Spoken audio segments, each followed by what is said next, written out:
মিরপুরে শিক্ষার্থী হত্যা মামলায় ২৮ জনের বিরুদ্ধে তদন্ত চলছে জোরে সোরে। এই অ্যাপ্লিকেশনগুলো একটি কমপ্লেইন্ট রেজিস্টার হিসাবে নথিভুক্ত করেছেন এবং এটি হলো মামলা। তদন্তকারী কর্মকর্তা ইতিমধ্যে তদন্ত কার্যক্রম শুরু করেছেন। তারা আসামিদের প্রোফাইল ইতিমধ্যে রেডি করেছেন, ঘটনার পটভূমি রেডি করেছেন, ঘটনার বেশ কয়েকটি চার্জ অভিযোগ তারা ইতিমধ্যে পেয়ে গেছেন। ট্রাইব্যুনাল পুনর্গঠন হওয়ার সাথে সাথেই এই মামলার আসামিদের বিরুদ্ধে তিনি গ্রেফতারি পরোয়ানার জন্য দরখাস্ত করবেন। দেখছিলেন প্রধান শিরোনাম। দুপুরের সময় সঙ্গে আছে আমি মার্জিয়া শ্রেয়া। এবারে অন্যান্য শীর্ষ সংবাদ। হত্যা মামলায় গ্রেফতার সাবেক মন্ত্রী দীপু মনি এবং সাবেক উপমন্ত্রী আরিফ খান জয়কে রাখা হয়েছে ডিবি হেফাজতে। বিকেলে তোলা হতে পারে আদালতে, চাওয়া হবে 10 দিনের রিমান্ড। শেখ হাসিনাকে আশ্রয় দিয়ে গণতন্ত্রের প্রতিশ্রুতি ভেঙেছে ভারত। পালিয়ে গিয়েও বিপ্লব নস্যাৎ করতে ষড়যন্ত্র করেই যাচ্ছে। জিয়াউর রহমানের সমাধিতে ফুল দিয়ে মির্জা ফখরুল। চাকরি স্থায়ী করার দাবিতে আজও শাহবাগে কমিউনিটি ক্লিনিক হেলথ কেয়ার কর্মীদের বিক্ষোভ। দীর্ঘ 13 বছরে বেতন না বাড়ায় ক্ষোভ। পরিবার নিয়ে মানবেতর জীবন। এবং আবারও পানিতে ডুবল ফেনী। মুহুরী নদীর বাঁধ ভেঙে পরশুরামে 70টি গ্রাম প্লাবিত, তলিয়েছে সড়কও। চট্টগ্রামে বৃষ্টিতে জলাবদ্ধতা, ভোগান্তিতে বাসিন্দারা।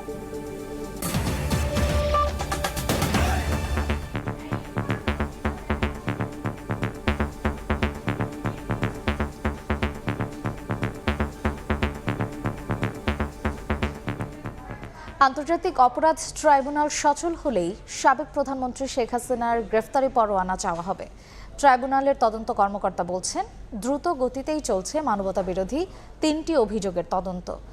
এদিকে আওয়ামী লীগের নিবন্ধন বাতিল চেয়ে করা রিট শুনানির জন্য বৃহস্পতিবার দিন ধার্য করেছেন হাইকোর্ট।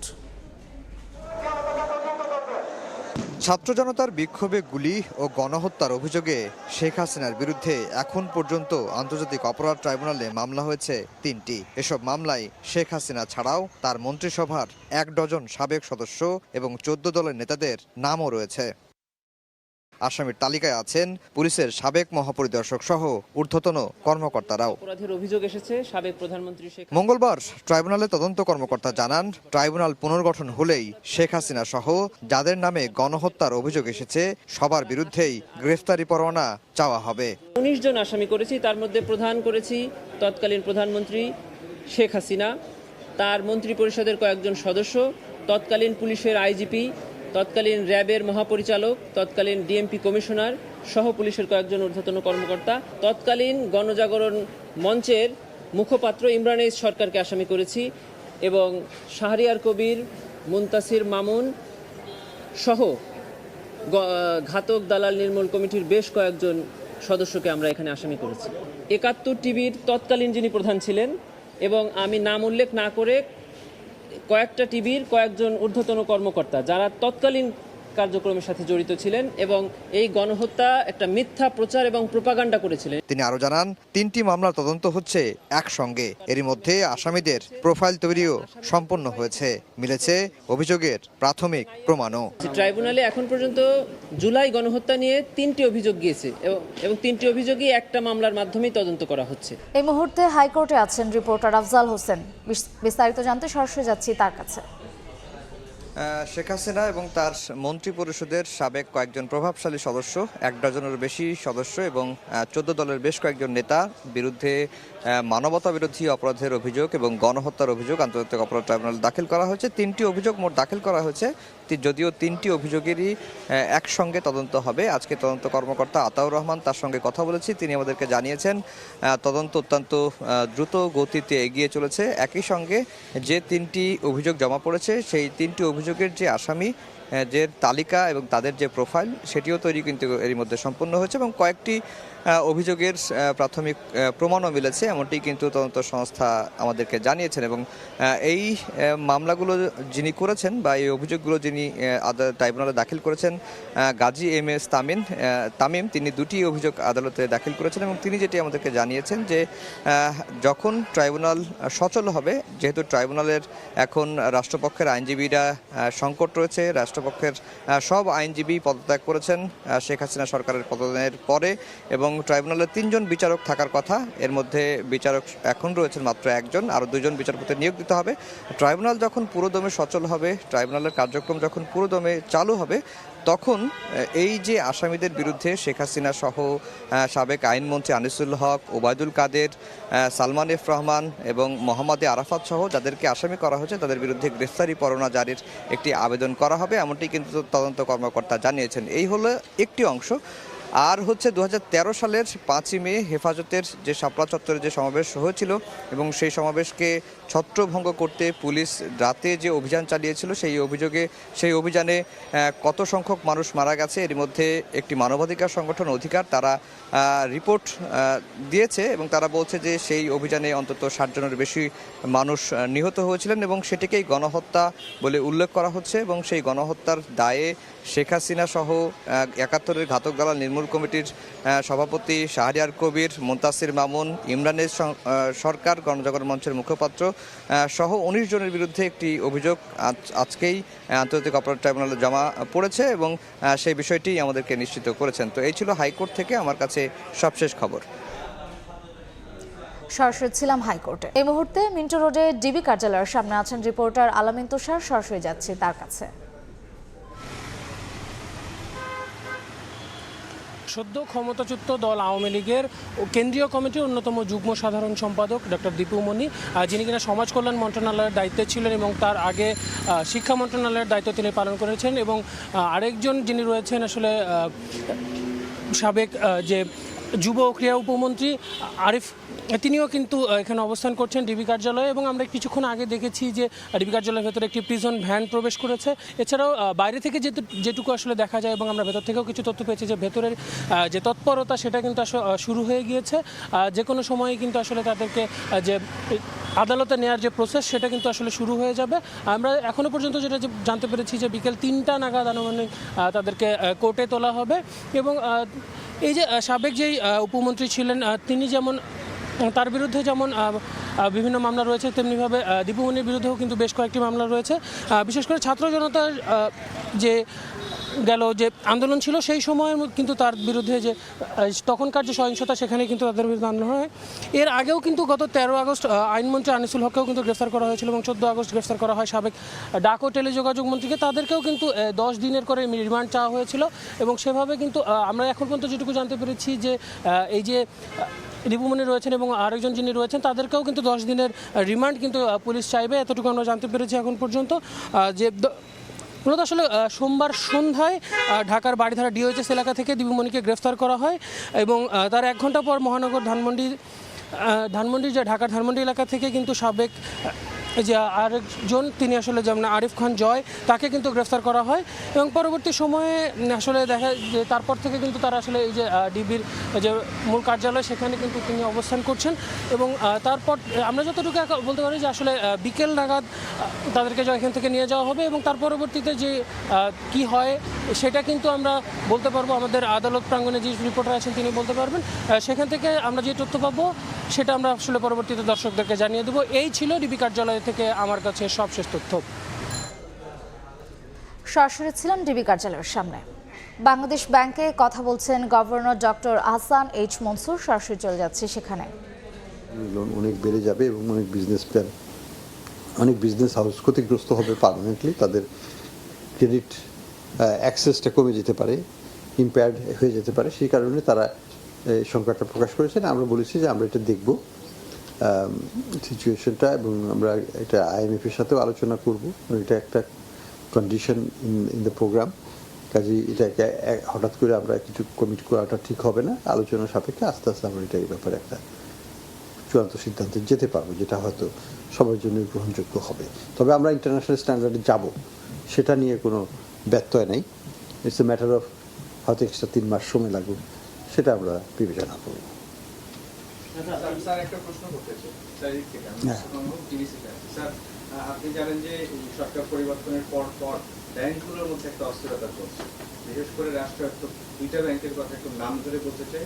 সোনালী ব্যাংক, কিছুক্ষণ আগে আমরা শুনেছি সেখানে কর্মকর্তা কর্মচারীরা এক ধরনের অস্থিতিশীল পরিবেশ তৈরি করেছে এবং একই সাথে পল্লী সঞ্চয় ব্যাংক রাস্তায়ও আন্দোলন হচ্ছে এবং মানে রক্তারক্তির ঘটনাও আমরা দেখছি। তো এই ব্যাংকগুলোতে যে দৃশ্যমান যে বিশৃঙ্খলাটা দেখছি সেটি কমানোর জন্য আসলে কোনো পরিকল্পনা বা পদক্ষেপ নিয়েছেন কিনা, নেওয়া উচিত কিনা? এটা দুর্ভাগ্যজনক যে এই সরকারি ব্যাংকগুলোতেও আমরা এই অবস্থা ফেস করতেছি। আমি বুঝলাম যে সালাম গ্রুপের সেটা তো আমরা জানি, আমাদের আগে থেকেই ছিল, কিন্তু এই ঘটনাগুলো হওয়াটা বাঞ্ছিত নয়, কিন্তু হচ্ছে। যাই হোক, এটা আমাদের দেখতে হবে। এটা ব্যাংকিং ডিভিশনের দায়িত্ব, অ্যালং উইথ বাংলাদেশ ব্যাংক। আমরা এটা নিয়ে আলাপ করব। এখানে আবার কিছু মানে সামনাসামনি বসে যে আলাপ করা সেটাও হচ্ছে না। আজকে সেক্রেটারিয়েট তো ঘেরাও করা আছে। তো এই জিনিসগুলো আমাদের কার্যক্রমকে কিন্তু ব্যাঘাত ঘটাচ্ছে। আমরা যে কনসালটেশনটা যে করবো, ইন্টারমিনিস্ট্রিয়াল কনসালটেশন দরকার আছে, সেইগুলোও কিন্তু আমরা করতে পারছি না সেইভাবে। তো একই ধরনের কোশ্চেন আপনি বলছেন স্যার, যে এসালমের ব্যাংকগুলোর যে সংকট, আপনারা অলরেডি কিছু ইনিশিয়েটিভ নিয়েছেন স্যার।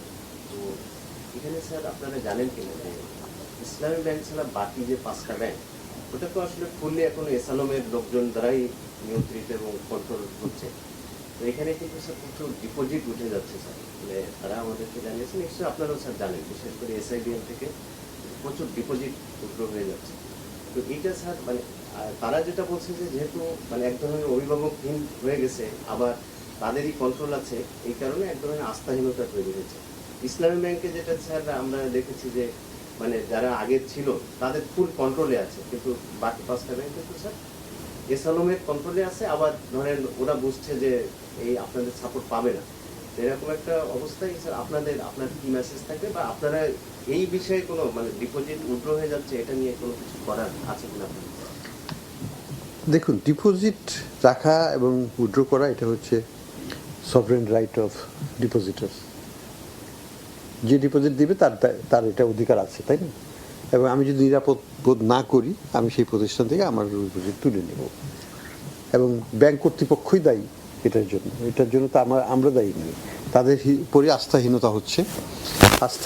আস্থা রাখার সেন্ট্রাল ব্যাংক তো স্যার এই অর্থে দায়ী, সেন্ট্রাল ব্যাংক তো স্যার তাদের নিশ্চয়ই স্যার জানেন, আপনার সঙ্গে আমরা বিভিন্ন সময় কথা বলেছি, কারেন্ট বাংলাদেশ ব্যাংকে কথা বলছিলেন governor doctor Hasan H Mansur. এতক্ষণ আমরা সরাসরি সেখানে ছিলাম।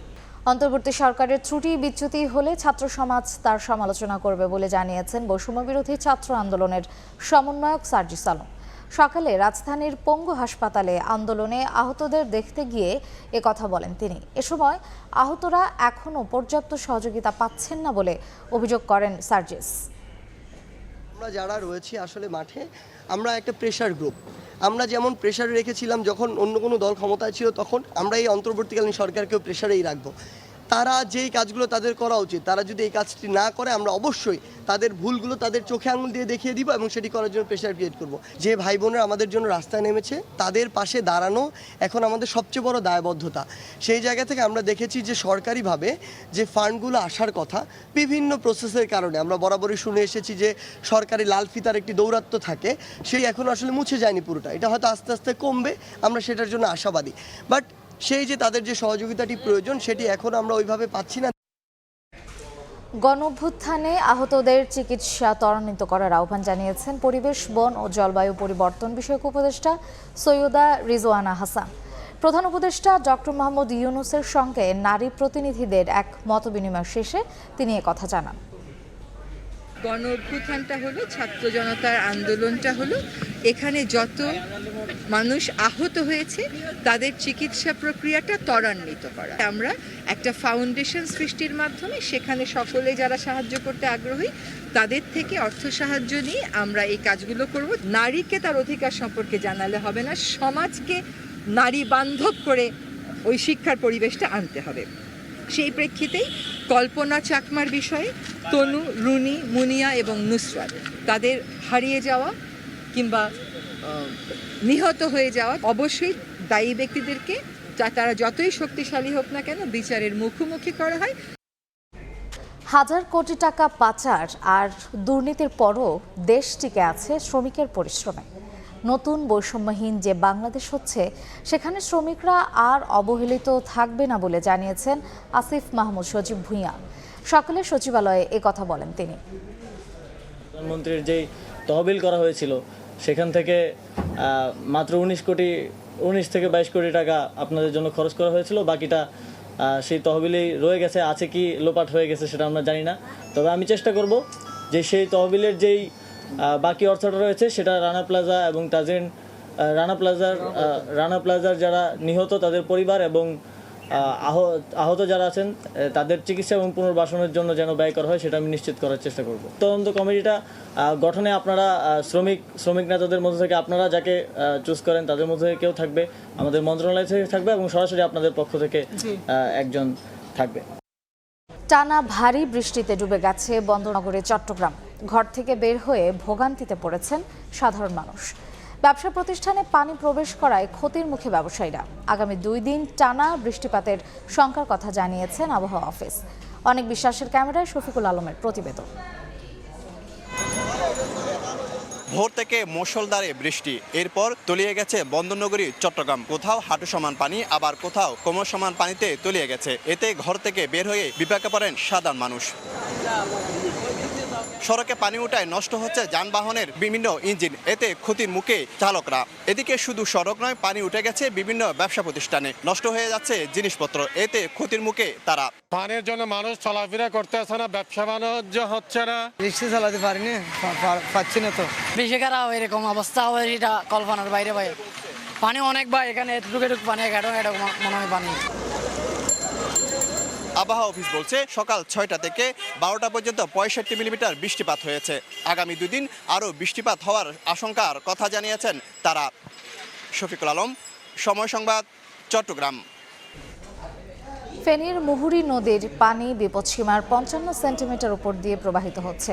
পরশুরামে বন্যা নিয়ন্ত্রণ বাঁধের বিভিন্ন স্থানে ভেঙে প্লাবিত হয়েছে অন্তত 70টি গ্রাম। এ বিষয়ে বিস্তারিত জানাতে ফেনীর ফুলগাজী থেকে যুক্ত হচ্ছেন রিপোর্টার আতিয়া সচল, যাচ্ছি তার কাছে। এখানে যে জায়গাটিতে দাঁড়িয়ে রয়েছি এটি হচ্ছে ফুলগাজী বাজারের পরেই যে ব্রিজটা রয়েছে তারপরেই।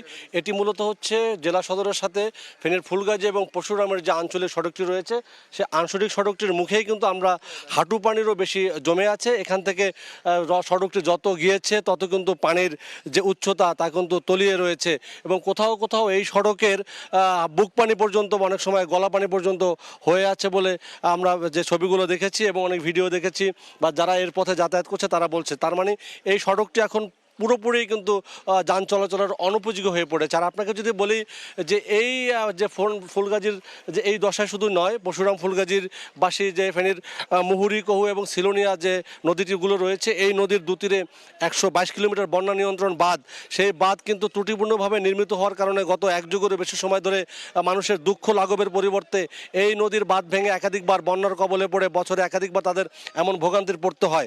গত 1.5 মাসের ব্যবধানে কিন্তু এ নিয়ে তৃতীয় দফায় আমরা দেখেছি যে এখানে বন্যার কবলে পড়েছে। আমরা যদি এই বলি গত মাসের কিন্তু শুরুর দিকে বন্যার কবলে পড়েছিল, আবার গত মাসের শেষের দিকেও কিন্তু বাঁধ ভেঙেছে 12টি জায়গায়। সে 12টি জায়গায় বাঁধ ভেঙে বন্যার কবলে পড়ে দুর্বিষহ জীবনযাপন করছে। আমরা আজ কথা বলেছিলাম এবং গতকাল থেকে গত কয়েকদিনের টানা বৃষ্টি এবং ভারতের উজান থেকে নেমে আসা পাহাড়ি ঢলের পানির তোড়, সেই পানির কারণে কিন্তু এখানে আমরা যেটা দেখেছি যে পানি এখন বর্তমানে 55 সেন্টিমিটার বিপদসীমার উপর দিয়ে প্রবাহিত হচ্ছে, যার কারণে আগের যে ভাঙা যে বাঁধগুলো রয়েছে, অংশগুলো রয়েছে, সেখান থেকে কিন্তু অনবরত পানি ঢুকে একের পর এক লোকালয়ে প্লাবিত হচ্ছে, মানুষের বাড়িঘর তলিয়ে গিয়েছে। আমরা দেখেছি যে ফুলগাজী পরশুরামের অনেক বাড়িঘরে কিন্তু কোথাও কোথাও হাঁটু পানি বা কোমর পানি বা বুক পানি হয়ে রয়েছে। তাদের মালামাল নষ্ট হয়ে গিয়েছে, তাদের ঘরের যে আসবাবপত্র সেগুলো কিন্তু ভিজে নষ্ট হয়ে গিয়েছে, তাদের বসবাসের অনুপযোগী হয়ে পড়েছে কয়েক হাজার পরিবার। এবং কিন্তু আমরা দেখেছি যে গত কয়েক দফায় বন্যার কারণে ফেনীর ফুলগাজী এবং পরশুরামবাসী কিন্তু তাদের যে কৃষিতে ব্যাপক ক্ষতি হয়েছে আমনের, সেখানে কিন্তু তারা এখানে উত্তরণ ঘটাতে পারেনি। ঠিক তেমনি কিন্তু এই কয়েক দফায় বন্যার কারণে কিন্তু তাদের যে পুকুরের মাছ, ঘেরের মাছ, এগুলো কিন্তু তলিয়ে গিয়েছে।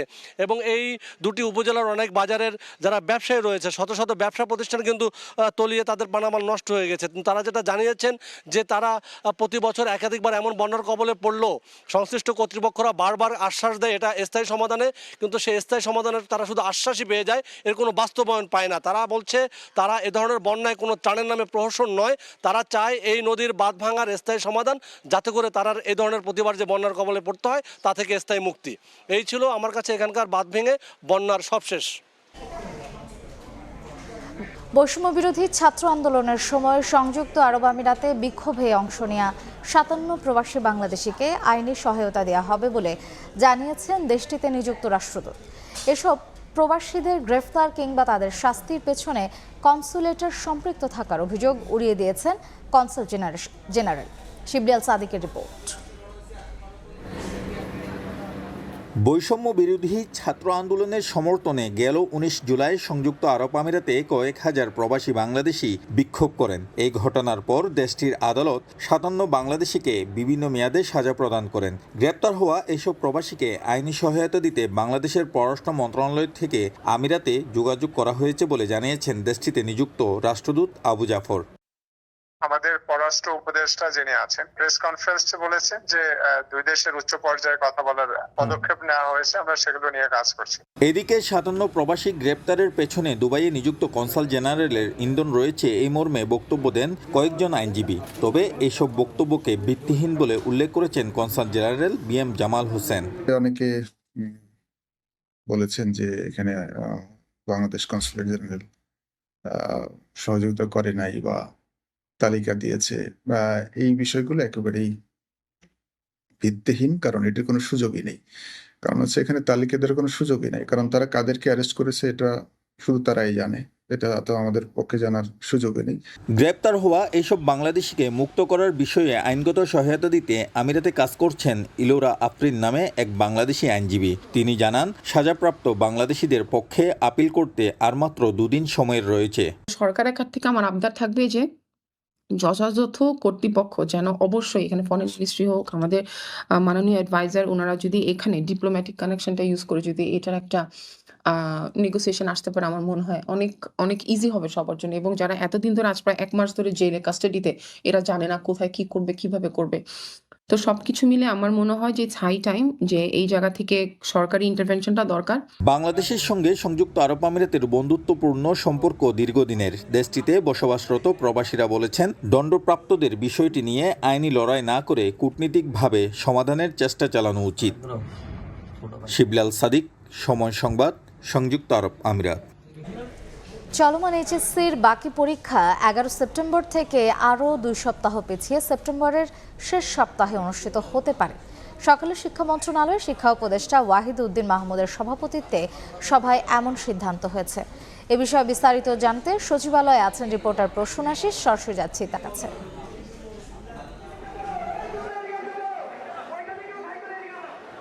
দেখুন, এইচএসসি পরীক্ষা শুরু হয়েছিল গত 30শে জুন।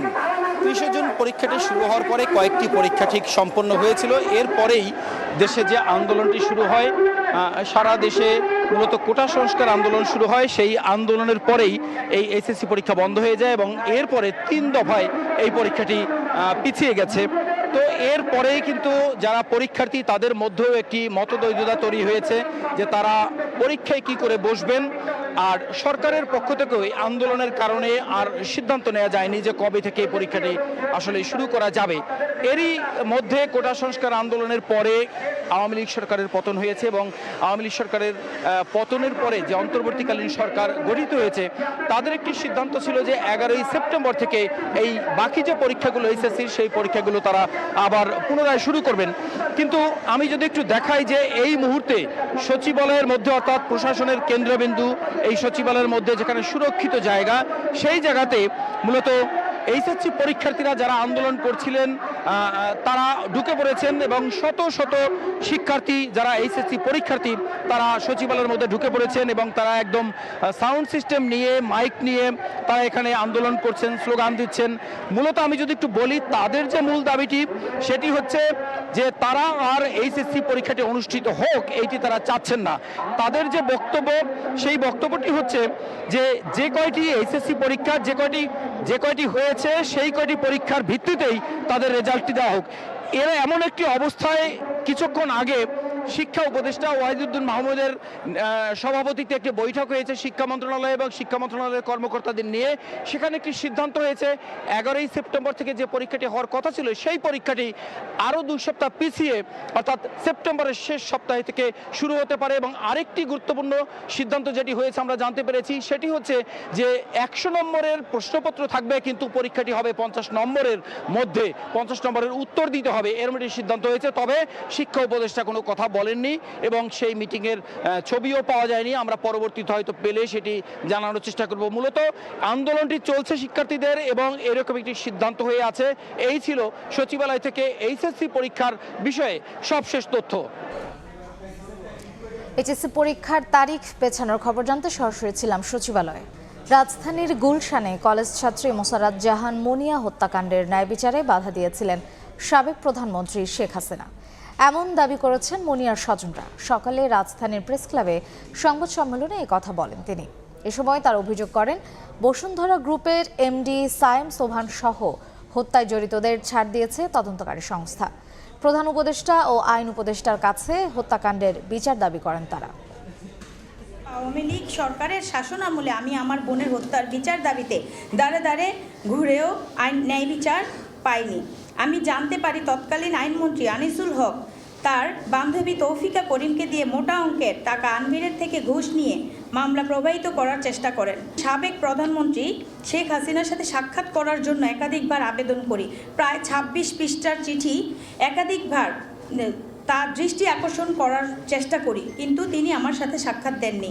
সঠিক তদন্ত না করে তারা এই মামলা খারিজ করে দেয়, ফাইনাল রিপোর্ট দেয়, যেখানে আপনারা জানেন তার গর্ভে 12 সপ্তাহ ভ্রূণ ছিল।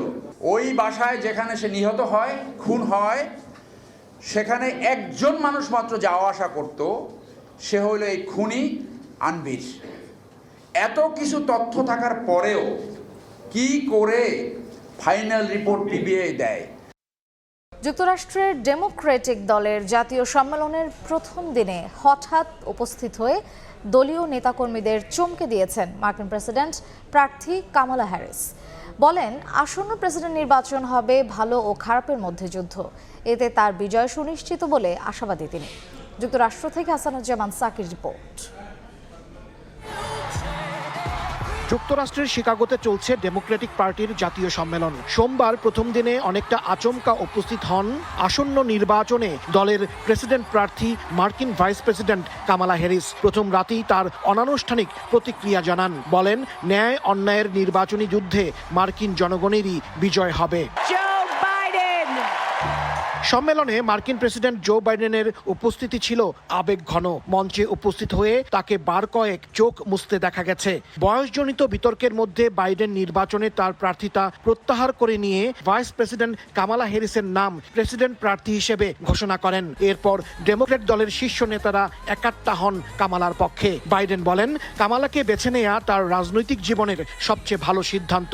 এছাড়া ট্রাম্পের নানা সমালোচনাও করেন বাইডেন। মার্কিন ইতিহাসে প্রথম কোনো কৃষ্ণাঙ্গ নারী প্রেসিডেন্ট নির্বাচনে প্রতিদ্বন্দ্বিতা করছেন। 2016 সালে প্রথম নারী প্রার্থী হিলারি ক্লিন্টন রিপাবলিকান নেতা ডোনাল্ড ট্রাম্পের কাছে হেরে যান। দেশটির ইতিহাসে প্রথমবারের মতো একজন নারীকে প্রেসিডেন্ট হিসেবে দেখতে নিজের সমর্থন জোরালোভাবে তুলে ধরেন তিনি। কামালার পক্ষে যেমন সমর্থন পুনর্ব্যক্ত করেছেন, তেমনি ট্রাম্পের সমালোচনায়ও ছিলেন মুখর। হিলারি বলেন মার্কিন জনগণের দুর্ভাগ্য, একজন ফৌজদারি অপরাধী প্রেসিডেন্ট নির্বাচন করছেন। জাতীয় সম্মেলনের শেষ দিন বৃহস্পতিবার কামালা হ্যারিসের হাতে তুলে দেওয়া হবে ডেমোক্রেটিক দলের আনুষ্ঠানিক টিকিট।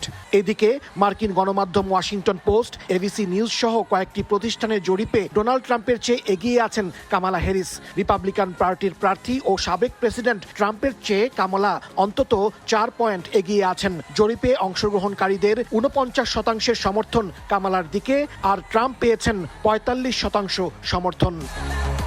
হাসানুজ্জামান সাকি, সময় সংবাদ, যুক্তরাষ্ট্র। এ পর্যায়ে শীর্ষ সংবাদগুলো জানিয়ে দিচ্ছি আরেকবার। আরও 2 সপ্তাহ পিছিয়ে সেপ্টেম্বরের শেষ সপ্তাহে হবে এইচএসসির স্থগিত পরীক্ষা। 100 নম্বরের প্রশ্নে উত্তর দিতে হবে 50-এর। শিক্ষা উপদেষ্টার সভায় সিদ্ধান্ত। এ ছিল দুপুরের সময়ের আয়োজন। সঙ্গেই থাকুন সময়।